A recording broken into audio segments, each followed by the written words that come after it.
السعودية ستمرر ما في معقولة اليمن. الإمام يقود حرب وما ينتصر بيها. نعم. أبدا، الإمام الآن يقود الحرب، وراح أقول لكم كيف يخرجون إليكم أصحاب الإمام الحجاج. نعم تفضل. الإمام شايفين هذا التورش اللايت آخر ما صنعوه، يعني في الأجهزة هذا التورش اللايت هذا اللي نعم. تمشون به بالظلمة. نعم.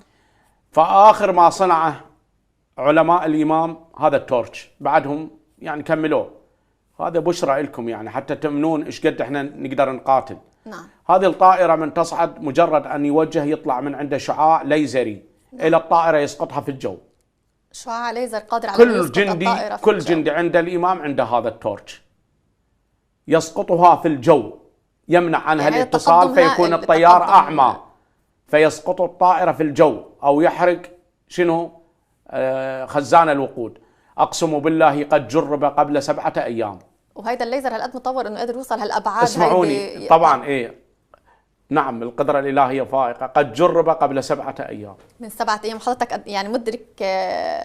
أنا قلت لكم على هذا الكلام وأنتم أحرار، أقول لكم قد جرب من قبل 7 أيام. ما بعرف المشاهدين اللي هلا قاعدين ببيوتهم وعم يسمعوا هذا الكلام شو بدهم يقولوا. قد جرب قبل 7 أيام، واعلموا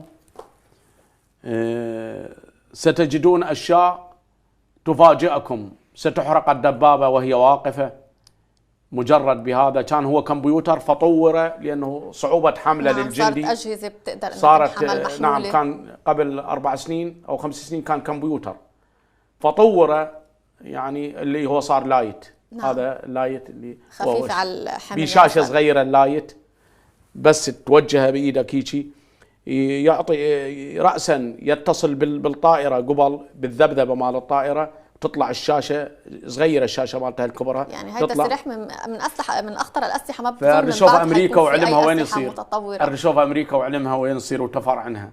نعم بالفعل. يعني هيدا حضرتك ورد شوف القوات السعودية المهاجمة اللي طلعت كل شجاعتها على أخواننا العزل باليمن وين يصيرون؟ ستمرغ أنوفهم بالتراب قطعا يا سيدي ومولاي يا أبا صالح، قطعا ستمرغ، قطعا ستمرغ بإذن الله. إذا حضرتك قلت أيضا ببداية مقدمتك حيكون في هناك إعجاز في السماء، نجم في الهواء، شيخ قد قتل، انفجار في الكويت مرة أخرى، وزلازل وبراكين في العالم. ماذا بعد؟ يعني إذا بدنا نرجع على المقدمة والأشياء اللي حضرتك تكلمت عنها فيها، هيدي أبرز النقاط، شو بعد حيكون بعد هيدي السلسلة من الأحداث اللي عم بتصير؟ خلاص أنا اللي عندي اكتملت المرحلة الاكتمال القدري. نعم. وأقول للعالم تهيئوا خلاص، يعني